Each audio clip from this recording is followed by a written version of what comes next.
Marriage is a failed institution, is what I hear from every corner of the world right now.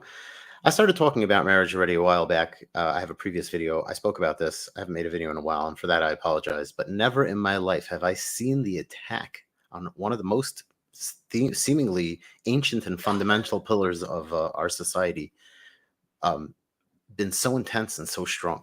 Apologize for that. Turn off my phone. Haha, I'm not very professional at this. In any case, the point is, the attacks on marriage are insane. They're out of control. And if you listen to people, you'll hear a lot of things like, um, marriage is a failed institution. It has no purpose. There's no point. Why would we even bother? And you know what? To a certain extent, I kind of hear the question. Yeah, I get it. Why would you get married? Everything seems stacked against marriage. Divorce is a barn fire.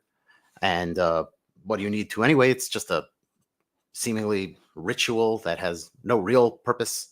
You could just as easily not get married and live together with whoever you want. And of course, all of this stems from a fundamental misassumption, which is, what exactly is the point of getting married? I mean, if you don't know, so then, yeah, it does seem like marriage is kind of silly. I'll be honest. Without religious underpinnings, many things seem kind of silly. They really do. Like, honestly, if I'm smarter than you and better than you, if you're a bad person and I'm a good person, and you're dumb and I'm smart, then why shouldn't, let's say, the government take your stuff and give it to me? I mean, we could find good moral arguments for almost everything and anything that we want. It's easy to make up moral arguments, and it's easy to make them sound good to whoever you want them to sound good for. So, marriage, for what? Well, you should have children, and they should have a mother and father. I don't know why you need to be married for that. Well, it's a great basis for a relationship. It shows real commitment. Why? Because I did some kind of weird ritual. I put a ring on someone's finger and now I'm really committed. What in the world is going on here? Unfortunately, I say this all the time. There are two kinds of answers: the short answer and the true answer. The short answer is nice. It's great. It's good for media consumption, and it's good for a society that really has no attention span. It's not the kind of thing that I do. And I'm going to give the true answer. The true answer is long. I don't even know if I'll get to it entirely in one video. That is what it is. But I'm really going to do my best to try and express some thoughts about what the point of marriage is. And I believe, and you can correct me if I'm wrong, that everything I'm saying applies equally to Judaism and to those philosophies that ascribe to it. But if I'm wrong, you can correct that. I like to speak from a Jewish perspective because I believe in Judaism. I'm Jewish for a reason. When God created man, again, I'm not going to go through everything I've said previously in other videos, but he created man flawed. This was a gift to us. Rav Moshe Chaim Luzzatto, the famous Jewish philosopher who wrote Path of the Just and The Way of God, The Way of Hashem, discusses this at great length. There is no natural feeling of lack in the world. A lion, for example, does not ever feel that he is lacking in his lionhood. Whatever his needs are, he goes and he pursues them and fulfills them.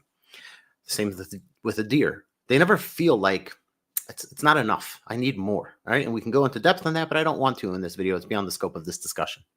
The point is, only human beings ever feel like it's not enough. Not my basic needs aren't being met, even though all of my basic needs are met. Even though the animal that this body is completely cared for, it's not enough. I need more.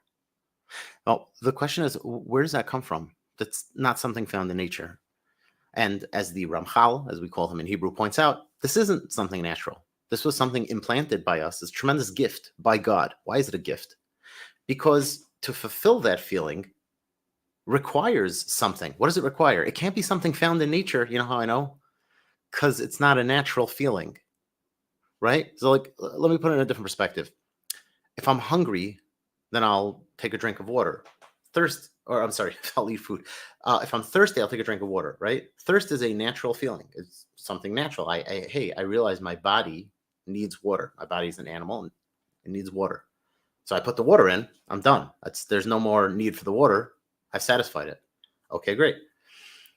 Food. Okay, I need food. Whatever my preferred food type is based on, again, this animal body. Right? So humans have certain dietary preferences based on their nature, right? Just like Cows enjoy certain foods more than others. Lions enjoy zebra more than they enjoy, I don't know, strawberries. That's their preferred food type, right? Okay, so humans also, we'll figure it out. So I'm hungry. Okay, so I'll eat whatever it is. I don't know. Let's just make up something. Hamburger. It's probably not the preferred, the most, whatever. Bread. Okay. So I take the bread and I put it in my body. But there's something else going on. I'm not satisfied. There's something in me that's lacking. Now, what am I going to put in there to satisfy that? The needs of the animal body have already been satisfied. All right. Now, I don't want to harp on this because, like I said, really this is to get to marriage. I really want to get to marriage. And so suffice it to say that since it's not a natural need or desire that I'm struggling with, I'm not going to be able to fulfill it with natural means. There's just nothing there. And so I'm forced to try and look beyond myself, beyond the animal nature of my body, to try and figure out what it is that will satisfy this feeling. And humans, because of that, strive for greatness. We build worlds, nations, and civilizations, all striving to fill this feeling that we have, that there's something I'm still lacking. It's phenomenal. It's the greatest gift, and it's the starting point of human ambition. Now, the thing is, in the Jewish tradition, we will tell you that you're not going to be able to fill that no matter how hard you try with anything other than observance of God's laws, which lead to a certain end. And that end is the perfection of the human spirit and human nature. Now, the true end, perfection, is beyond us. Only God can be perfect. We are imperfect. It is the way we were made to be. But our goal is to try and become as perfect as possible. And that is the reason why we feel a certain lack. There's many things that we imagine might fill that void. So, for example, people will chase after honor. People will chase after money. The problem with those things is that honor, without any basis for it, if it's just being given by another person, is, again, it's something in this world. If somebody says, I'm giving you honor. Why? Because you have money. Okay, so the basis of the honor is something that exists in the physical world. The problem is nothing in the physical world can satisfy that lack because it doesn't come from the physical world. Same would basically be true for money, right? Let's say I say, I'm not satisfied. Maybe if I had a Lexus. Maybe if I had a Rolls Royce. So I'm going to go and chase after money. The problem is money is something in this world, and my feeling doesn't come from in this world. Because again, it's not found in nature or in any of the physical reality around us. So all of those things won't really satisfy it, but people will spend their lives trying to satisfy it. And so they'll chase after everything, whether it's drugs, women, other vices, God forbid, right? Ultimately, nothing will satisfy them because what's lacking isn't here. And yet there needs to be something. And so Judaism says, yeah, that something is when you try and create yourself into a better person. Create maybe isn't the right word, but change yourself into a better person, then you will discover that you're filling up that part of you, because the better person, where does that idea come from? That comes from God. God will tell you, follow these rules, follow these principles, and you will become better than an animal. And that's something that's not in nature, meaning there's something out there that is not natural, that exists supernaturally. And when I put that thing inside me, and what is that thing? That thing is being better. Then I satisfy that craving because I now have more than what's available in the natural world, right? So, for example, the natural world says behave like an animal. Animals aren't necessarily going to risk their lives to help other animals. Animals aren't seeking opportunities to be good, to do what we would call chesed, what we would call kindness, right? So I see my neighbor struggling, and I decide I want to go and help him. I want to go and be kind and do something for him, right? There's no lawful, compelling reason to do that, but I want to. I want to be better. Well, where does that come from? In nature, that's not found. When I do that, I change myself. I make myself better. I make myself more sensitive. That growth is not natural because there's no part of the animal being that grows like that. And all of a sudden, I become greater. And that feeling of fulfillment that I get from becoming greater is something that's capable of actually filling that feeling inside me, which is me not being satisfied. All of a sudden, I'm actually getting some real satisfaction out of something. What is it? It's very powerful. Now, it is interesting. We can't really truly ever reach the depth of understanding of why God made certain things in a certain way. I won't pretend that we will. I won't pretend that I will be able to get you to that depth. But we can observe reality, try and make some deductions, and see where we get. It is interesting to note that part of the way God created human beings is that one of the facets of our inherent imperfection, of our inherent flawed nature, is that we are unable to perceive in totality the depth of our own flaws. In order to give you room to improve, right, we said there are two things basically that you need. The first one, I discussed at length just now, is the feeling that you are lacking in some way. There's something missing and you need it and you're not satisfied. The second thing, however, is flaws, because without flaws, there would be no room to grow. And then you wouldn't be able to fill that feeling that you're lacking something with anything. So as an animal does not have this. Again, an animal has no flaws. Every animal in the world is perfect because it is perfectly suited to do what it is supposed to do. It follows its programming. Animals cannot break out of their programming. If you see an animal that seems to be breaking out of its programming, it's because that too was programmed into it. Animals have certain AI type of functions. So while you might not be able to train a mosquito very much, you could train a dog. You could train a dog so much that you could cause the dog to go against its nature and deprive itself at the behest of its master.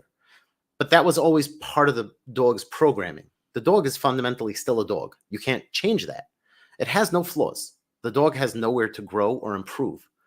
It can improve in the physical world. Maybe you teach it tricks, but that was always part of the dog's nature. Only human beings have flaws. Some of us are quicker to anger than others. Some humans don't have that. Some humans by nature, their problem is that they're too gullible, too naive, too kind. Some are stronger, some are smarter, some are weaker. This type of reality wherein as a species, we have so many different features throughout our species means that there's so many different places where different humans can grow. It's a fascinating and incredible thing, an incredible gift from God.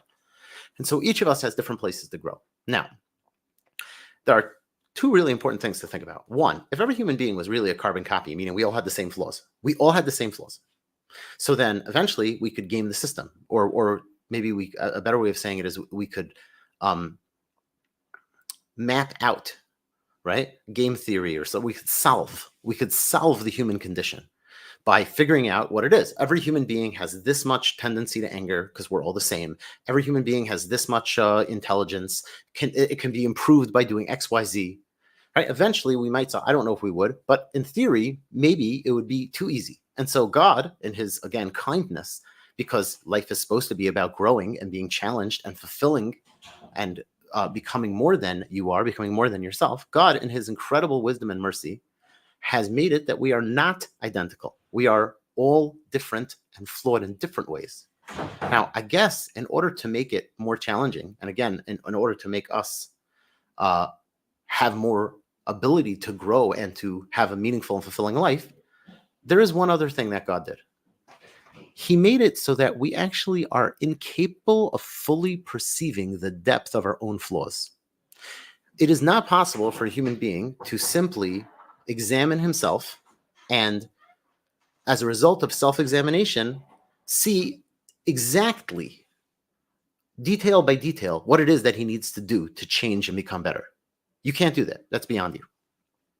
And so what you have to do is you have to find a way to figure out in the doubt with tremendous amount of work, with a tremendous amount of work, you can reach a point in your growth where you can really look at yourself and see a lot of your own flaws. That is possible. But in general, you will never reach the depth of your own flawed nature. You won't. And so God had this idea. Again, I don't know why. His infinite wisdom is far beyond me. But the idea that God had was that every person will have a partner. That partner will act as a type of mirror, a fascinating reflection, wherein that other person will help you see all of your flaws, will help you correct for all of your flaws. Within that other person, you will find a way to perceive what was imperceptible, right? Now, what I'm saying sounds bizarre. I mean, it really, really does. It's almost nonsensical. How is that possible? How is that possible? It's not easy to even explain. Again, let me rephrase it. I want to rephrase that because it's important. You cannot self-perceive your own flaws. So what do? How do you overcome this issue? The answer is that God created a system where there is another human being, and that other human being and you will work in tandem, work in a partnership.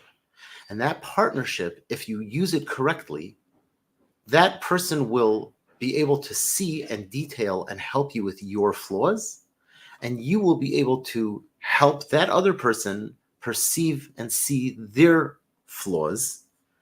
And then the two of you will be able to work on your flaws together, right? In a partnership. Now, again, you might say, I don't understand. This seems like a very inefficient system. Like if I was God, right? If I was God, one might say, I would make it so that a person can see their own flaws. That's a great point. I actually have thoughts, which I will not share right now, but I do actually have thoughts about why God did not do that. I think in a simple and philosophical sense, it's something I can prove, but from my own mind, I believe that God, it is maybe part of the inherent nature of being flawed. Right? If we could truly perceive the depth of our own imperfections, that would mean that there was some sort of limit. There's a limit to growth, and there's a limit to our imperfections. But the truth is, human beings, as created by God, are infinite. Our potential for growth is actually infinite. We can continuously improve. There is no perfection to be found in human nature. It's just a continuous journey. And so therefore, we can never perceive our own flaws entirely because they are limitless. In every aspect, you will find where to improve. A kind person can still become kinder.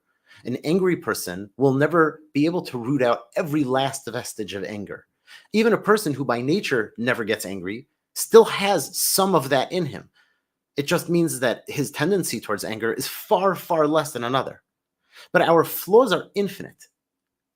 And our potential for growth is infinite, right? And so as much as we minimize, as they say, the philosophers say, if you cut a circle in half, I don't know if it's philosophers, but maybe mathematics, whatever. If you cut a circle in half, you get half a circle. If you keep cutting it in half, you'll still have an infinite amount of halves. They might be so small as to be imperceptible, but you'll never run out of halves. And so the same thing is true, right? If you could see to the depth of your problems, then that would mean there was a depth that was observable. So I think that God intended for that not to be correct, which means that it's very, very difficult. Okay, so now what? So what do we do? Okay, what do we do? So if there's someone else, then that person maybe can look at you and say, look, as an outside observer, I can see what you don't see. You think that you are extremely kind, but I watch your actions and I see that you could improve. You think you never get angry. I watch you and I see that you could improve. Right? Now, what? So there's two questions. A, why would that person be able to see it if you can't? That's first of all. And second of all, how is that going to work, like technically? How does that go? Okay, so the answer is twofold. Actually, you know what? I'm going to stop here because I think that that's enough. Right? We're under 20 minutes. I think that's enough. So let's leave these questions and we'll pick up tomorrow. Okay? Again, why does if I can't perceive my own problems, how does the partner perceive them in a way that is better than my own self-perception? And second of all, how does having the partner there aid? Once I know what the problem is, so great. How does the partner aid in that? Okay, I think those are great questions, and we're going to stop right here. Love you.